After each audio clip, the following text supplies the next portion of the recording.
Manipulation de plantes médicinales, pratique de rituels, de massages, de même que des régimes alimentaires et de thérapie spirituelle sont autant d'éléments qui font la médecine holistique. Approche globale qui traite l'individu dans tous ses aspects physiques, émotionnels, culturels, environnementaux et spirituels. Elle lui permet de réellement s'ancrer dans le monde contemporain. Pourtant, force est de constater qu'elle reste relayée au second plan, alors qu'elle ne date pas d'hier. Pour le docteur Jacques-Édouard Bohomo-Okogo, l'un des pionniers de cette médecine sur le continent africain, joint par Media Afrique News, l'heure est à sa valorisation ou plutôt à une revalorisation. Aujourd'hui, le continent africain est en train de faire ce retour-là à cette médecine holistique parce que c'est une médecine de prévention.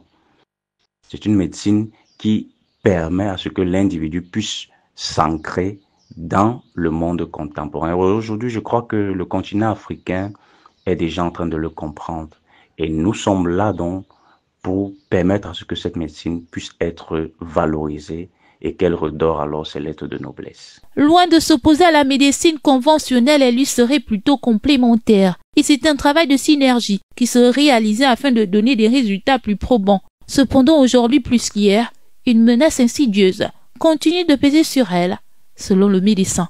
Si aujourd'hui nous coupons tous les arbres ou alors toutes les plantes médicinales et que nous n'avons pas un espace où on va les repiquer ou alors qu'on va les replanter, alors la médecine, que ce soit la médecine à base des plantes ou alors la médecine naturelle, va disparaître. Alors nous ne voulons pas que notre médecine patrimoniale puisse disparaître. Alors nous avons besoin des espaces, nous avons besoin des lieux, nous avons besoin des jardins botaniques où nous allons replanter ces plantes-là, où nous allons repiquer, où nous allons reboiser, alors pour permettre à ce que notre médecine, pour permettre à ce que notre pharmacopée, pour permettre à ce que nos plantes que nous avons puissent être une richesse pour les générations futures. Une médecine globale, dont l'une de ses variantes est menacée par un aspect qui mobilise toutes les attentions, la menace environnementale. Mais cette menace n'entrave pas la détermination des médecins sur le continent qui se battent